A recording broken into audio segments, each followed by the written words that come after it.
What if a business leader's main goal wasn't just profit, but building a nation? Today, we're diving deep into R.M. Lala's incredible biography of J.R.D. Tata. This is a story about a man who saw business as this powerful engine for national progress, not just an end in itself. We're going to break down how his deep-seated principles created a legacy that lasts to this day.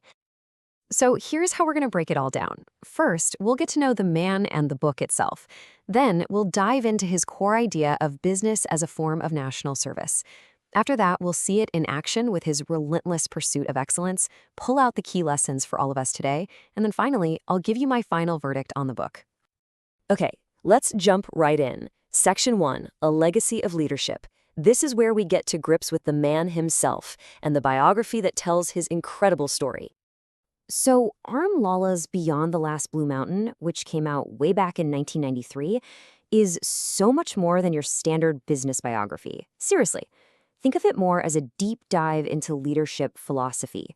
It's really aimed at leaders who are looking for a different kind of role model, someone who proves you can balance purpose with profit. And this is the main idea, the real heart of the book. It argues that having strong ethics isn't some handicap in the rough and tumble world of business. Actually, it's the total opposite. For J.R.D. Tata, those principles were the very engine that powered everything, creating a legacy that has absolutely stood the test of time.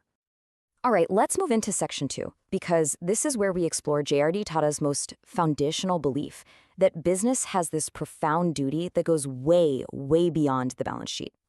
And this quote, wow, it just captures his entire worldview, doesn't it?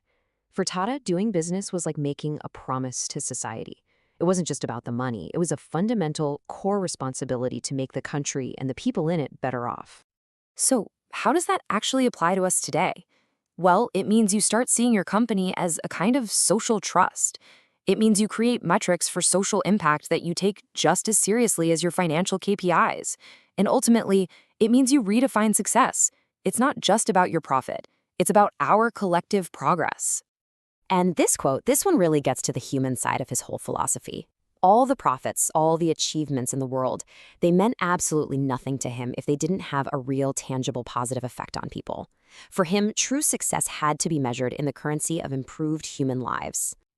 When you adopt that mindset, the result is completely transformative.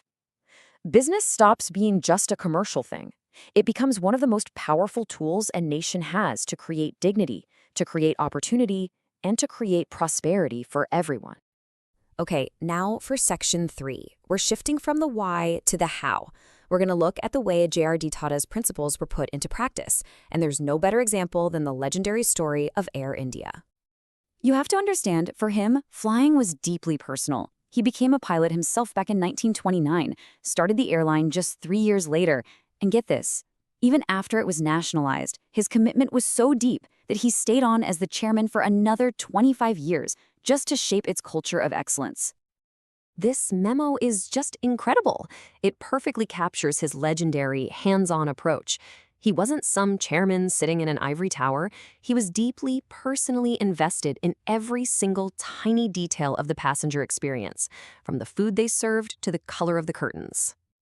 And let's be really clear here. This was not micromanagement. This was brand building from the ground up. This relentless, almost fanatical focus on getting every single detail perfect is exactly what built Air India's worldwide reputation for incredible service and quality. So that brings us to Section 4. What are the big, timeless lessons that we can pull from J.R.D. Tata's life and actually apply to our own leadership challenges right now? Okay, this is one of the most powerful insights from the entire book. Ethics are not a weakness, they are a source of strength. Having that unwavering moral core, it actually makes a business more resilient, more trusted, and in the long run, way more successful. So, for any leader listening today, the application is crystal clear. You have to weave ethics into the very fabric of your culture. Make it a total non-negotiable for who you hire, who you promote, and how you make strategic decisions. That is how you build a real, sustainable advantage. Man, this next quote, it's part of his farewell message when he left Air India. And it's so powerful because it tells you what really mattered to him at the end of the day. being able to look back with pride, knowing you built something that was actually worth doing, and that you never, ever compromised on your standards. So if you only take one thing away from his life, let it be this. The final lesson is that your legacy has absolutely nothing to do with how much money you make. It's defined by the standards you set and the lives you improve. Period. All right, we've covered the man, the philosophy, and the lessons. Now it's time for our fifth and final section, the verdict. Let's talk about R.M. Lala's biography as a piece of work. How does it hold up? Okay, my honest assessment, it's a fantastic book. The author had incredible insider access, and it shows in the details.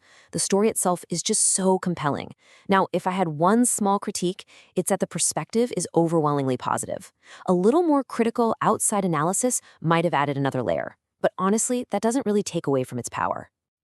So, for its inspirational message, its incredible research, and its timeless relevance, we are giving Beyond the Last Blue Mountain a final grade of 9 out of 10. It is an absolutely essential, must-read book for anyone in a leadership position. And hey, if you enjoyed this breakdown, I've got a couple more for you. I would highly recommend Walter Isaacson's biography of Steve Jobs for a look at another, very different but equally complex visionary. Also, check out The Snowball, which is a deep dive into the principles that guided Warren Buffett.